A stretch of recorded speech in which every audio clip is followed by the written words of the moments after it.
So recently, much like many people in Serbia, have been protesting for half a year at this point against corruption in our government. More and more people started protesting until we all got together in Belgrade on the 15th of March as we watched the biggest protest in the history of our country happen right in front of us. The craziest thing about this protest though is that people who were protesting were completely peaceful. There was no violence, no attacking others, no deaths and so on. So that made me wonder, what if we were all just a little bit more peaceful? And I realized that I have been way too violent towards Skylanders enemies all these years. I mean, just imagine how many times I've killed a Chompy.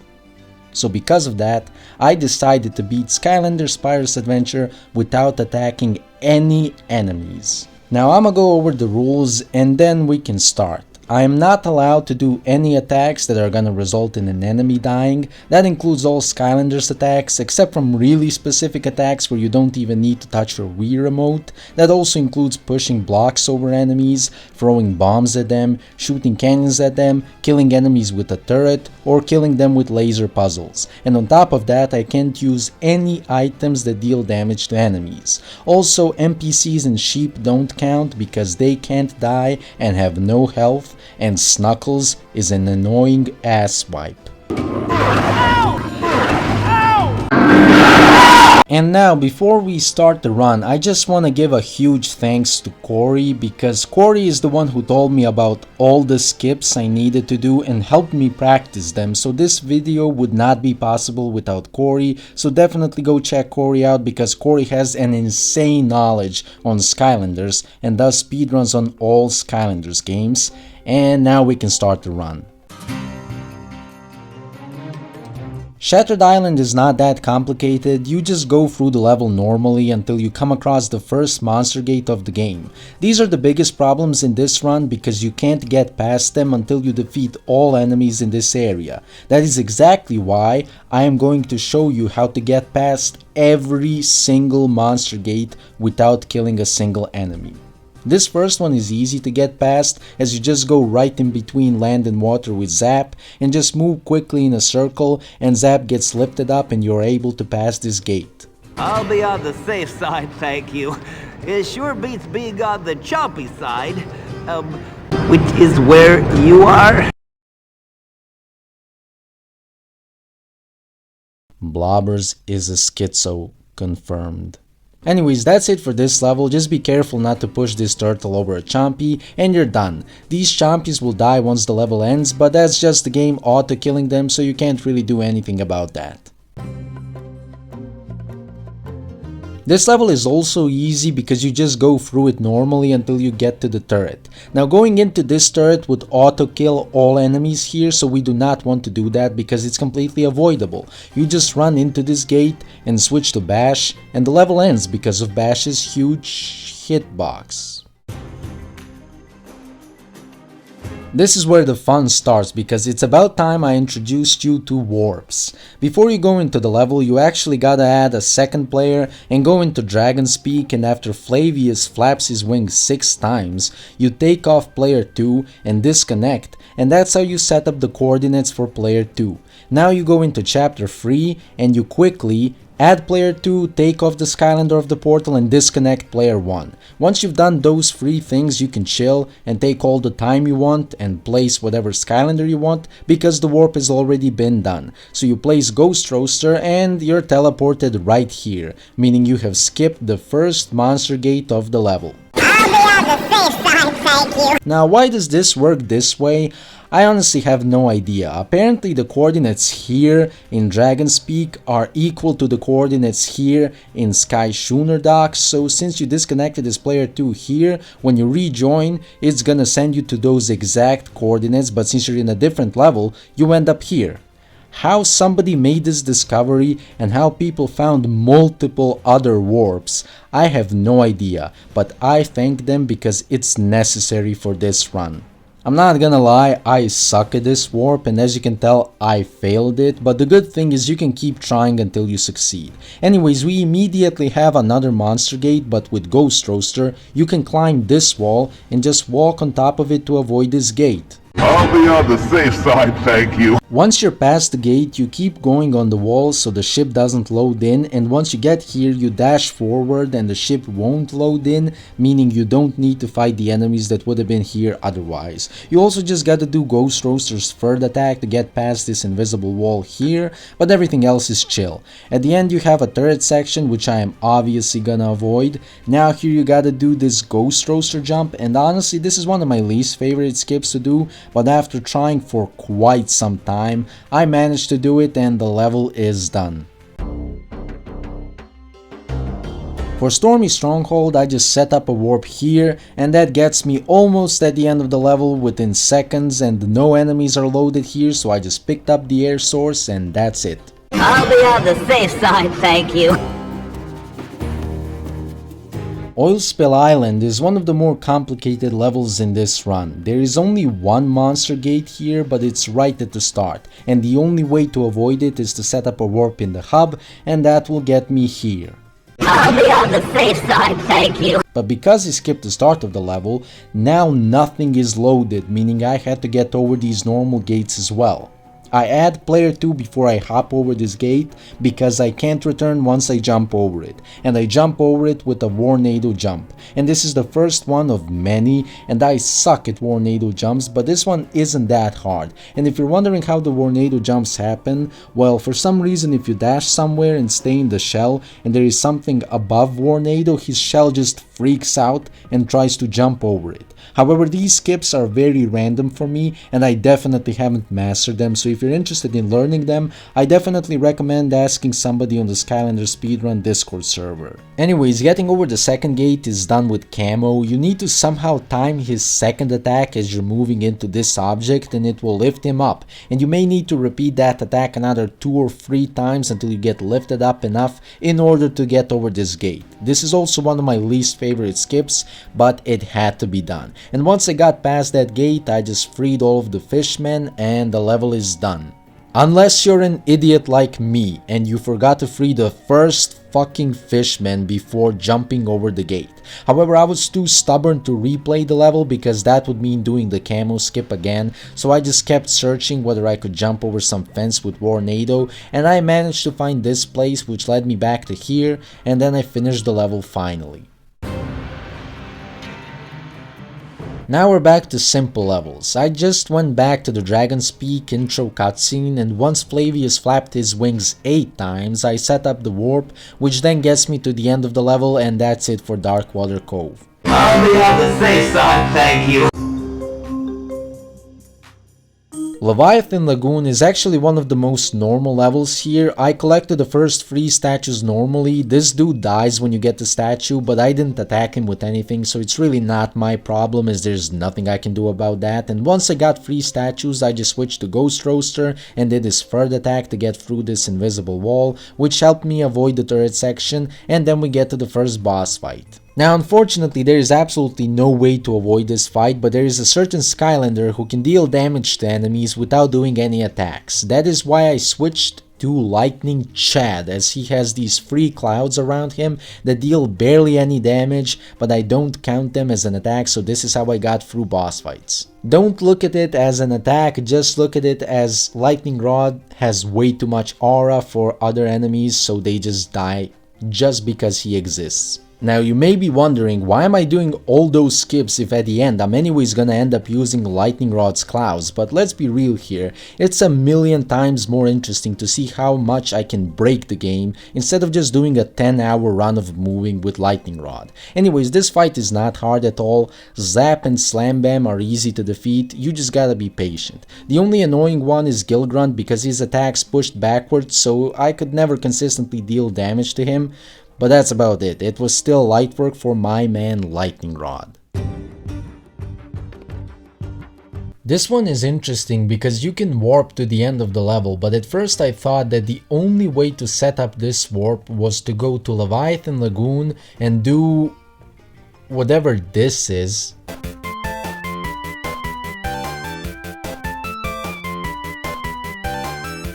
But yeah, the thing about this setup is I absolutely fucking hate it and I suck at it, so once I realized I can just go to the start of Stormy Stronghold and it will lead me to this same place, I immediately did that and it made my life so much easier.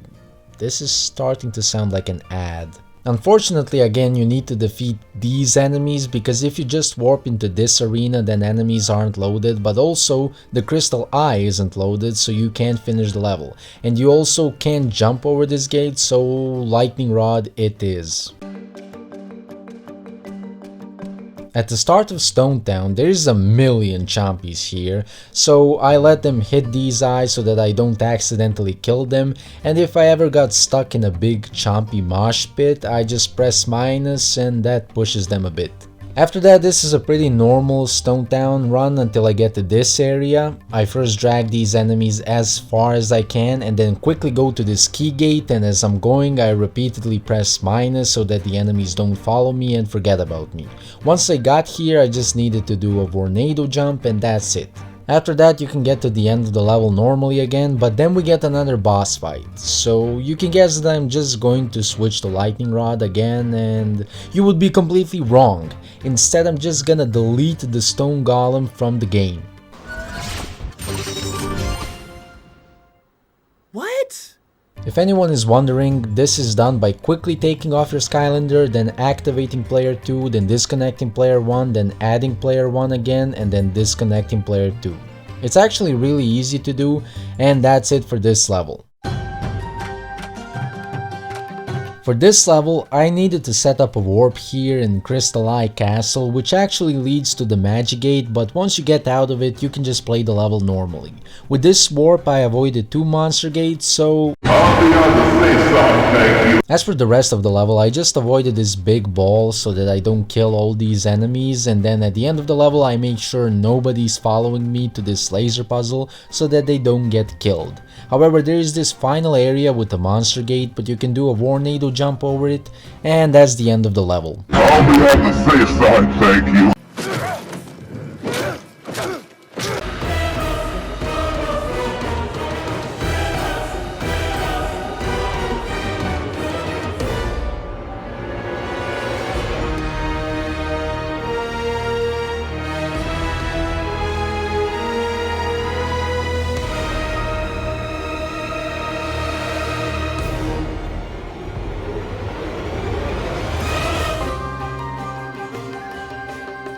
In Treetop's Terrace, I set up a warp here which leads me to this area in Falling Forest and helps me avoid 2 monster gates. I'll be on the safe side, thank you. Once I was here, I just did Ghost Roaster's third attack to get through this final chainsaw and then used it to break this wooden gate without killing the mushrooms because for some reason they have health, so I don't want to damage them. Anyways, this is a boss fight I can't avoid, so now we are going back to Lightning Rod. This one is also not that hard, but Stump Smash and Zook spam you with long range attacks, and on top of that, Lightning Rod's clouds target both Zook's mushrooms and Stump Smash's nuts, so that just wastes even more time and they are annoying as fuck. I even managed to fail my first run right here, but it wasn't because I died or anything, I just accidentally attacked Stump Smash, but on my second run I still managed to beat him without too many problems. It was just boring as hell. This is possibly the craziest level in this entire run. First you go back to Falling Forest to set up a warp here, then I drag these 3 trolls as far away as I can so that I can focus on doing a tornado jump over this gate. Once I did that, I went to this corner and did a tornado jump on this pipe, then I walked across this pipe, and this is the part that I'm not sure how to even explain. I just kinda need to fall from here into some hole somewhere. I failed this multiple times, but eventually I succeeded, and once I was in this hole, I moved up left until I got to this screen. From here, I slowly move backwards and right until I can press the button that's here, and once that's done, the camera is rotated and I can fall here next to the button and then slowly walk around this edge, which teleports me up here. Now here I do the warp, but as soon as the screen loads in, I add player 2, and as soon as I land on the ground, ground, I take off player 2 so that I can set up another warp while also warping here so that I can activate this cutscene, which lets me collect map pieces. Now I warp back here and go backwards so that I can load this teleporter, then I get the first map piece and set another warp here, and then get this other map piece and do a tornado jump to go back down here, and then I make sure these enemies don't follow me so that they don't get killed by the laser puzzle. Then I collect this map piece and then I warp back here, then I go to this teleporter and finally finish the level. This was by far the hardest level to learn, so I was very happy once I completed it. I'll be on the safe side, thank you. This one is slightly complicated, but it's not too hard. I set up a warp in the intro cutscene of Perilous Pastures and end up here. Then I normally get to the Mega Bombs and then set up a warp there and restart the level and warp there immediately, and from here I just push Mega Bombs and make sure enemies are not in the way. These two trolls unfortunately have to die, because even though it's possible to push the Mega Bomb past them without killing them, they're still gonna die to the explosion, and this gate needs to explode because otherwise finishing the level would be impossible. So yeah, these two trolls have to be sacrificed. After that you can do this skip with Ghost Roaster and then just finish the level normally. I set up a warp in Goo Factory and that puts me at the end of the level and skips 2 monster gates. I'll be on the safe side, thank you. And I just gotta use Lightning Rod to kill the tank, and that's it. I set up a warp at the start of Stone Town and the level is done.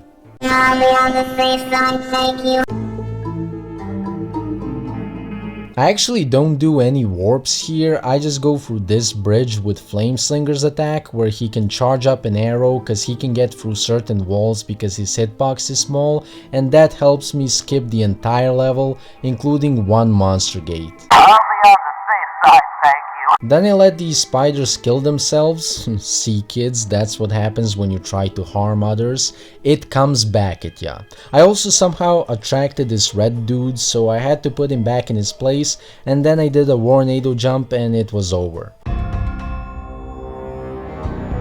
Here I had to do a warp that put me right at the boss fight, but this warp is specific because I had to disconnect player 1 in the hub area cutscene of traveling to Dragon's Peak after Flavius does 3 wing flaps, and then I have to quit to main menu and then enter the file again and go into Creepy Citadel, but I forgot about it, so it took me multiple tries to remember that I was doing it wrong, but eventually I did it right, and that meant I skipped a whopping 5 monster gates with a single warp.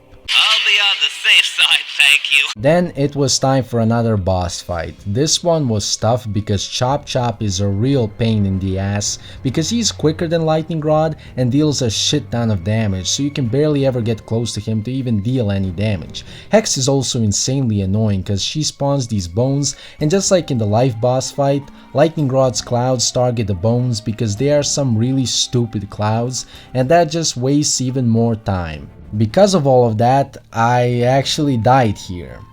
But unfortunately for my ops, I had another fully loaded lightning Chad, and this is where I realized that the lightning rod I was using up to this point wasn't even fully upgraded, because as you can tell, my clouds deal 10 damage instead of 8, which may seem like nothing, but stack that up over a month, I'm gonna kick your butt. Stack it up over a year, you're toast. Anyways, with my new and better lightning rod, I destroy these bullies, and that's it for this level. This one is actually completely normal with no skips involved. The only hard part was this section with the canyon, because first I had to make sure that all enemies were far enough so that I could do this canyon section without worrying, and also I activated these 2 Ultrons so that they destroy all the rocks so that I don't risk attacking any enemies near the rocks, and that's it. This level is pretty simple. For this one I needed a setup in Molten Mine, and that warp puts me here, and I failed going above the invisible wall here with Terrafin's combo attacks, but you can just do a simple Warnado jump here and then switch to Ghost Roaster to get past the invisible walls here, so that's simple. Here, in order to avoid this monster gate, I just set up a warp, restart the level and warp there, and it disappears. I'll be on the safe side, thank you. After that comes another monster gate, and I just did the same thing again, and again it disappeared. I'll be on the safe side, thank you. And then comes another boss fight, and this one was surprisingly easy. Sunburn was a bit of a problem, but still, I didn't struggle at all here. I kinda just destroyed them all. For Quicksilver Vault, I set up a warp in the hub, and that puts me here, but I still need to get the key, so I gotta do these 3 laser puzzles. Although for the first 2 puzzles you can jump over them with Warnado, so I tried doing that, and after many fails, I just gave up since I was already tired and just did the first puzzle normally. However, the second jump is easier, so I did that to save some time, and then I finished the third puzzle normally, picked up a key and realized that I forgot to set up a warp next to the key gate, meaning I had to restart the level because there was a monster gate here that I couldn't avoid. Anyways, I did all that again, and again I forgot to set up a warp, so I had to do this for the 3rd time, but 3rd time's the charm, and I finally completed the level while also skipping 5 monster gates. I'll be on the safe side, thank you. This is an absolutely insane level and I love it. First I went to the Darkwater Cove intro cutscene to set up a warp, which brings me to the air gate near the end of the level, meaning I have skipped another 4 monster gates. I'll be on the safe side, thank you. From here I go backwards, switch to Ghost Roaster to go through these enemies, pick up the key, go up here and set up a warp, then restart the level and warp here. With that I skip another monster gate that was here. I'll be on the safe side, thank you. Then I set up a warp up here, switch to Flameslinger to do his little slow walk into this corner, switch to Bash so I can fall down and collect the key again, then I warp back here, put the key in, and then I get these 2 switches, set up another warp here, do the Flameslinger Bash thing again, and then get the last switch and warp back up here and pick up the magic source, and that's it. This level is so crazy that my game straight up crashed.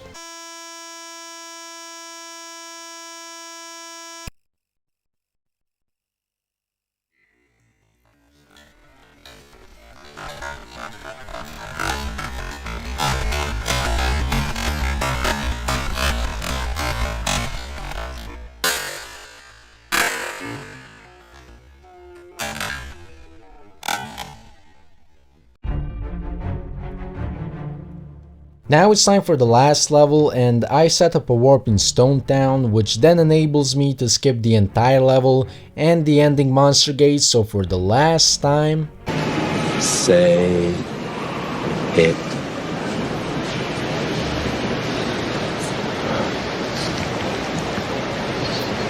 I'll be on the safe side, thank you. What?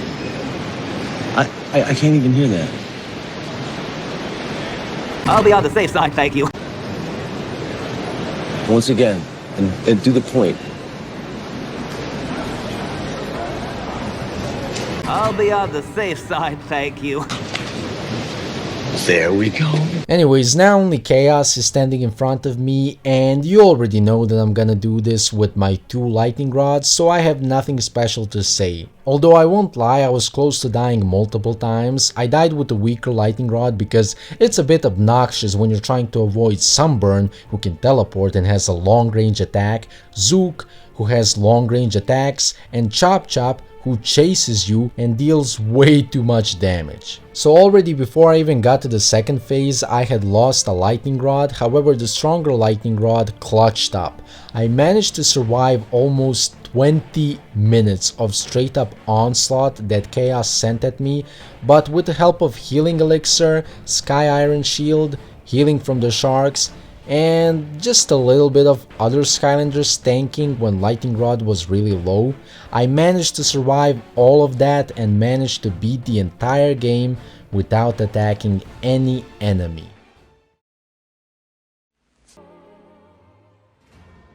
But that's it for this video.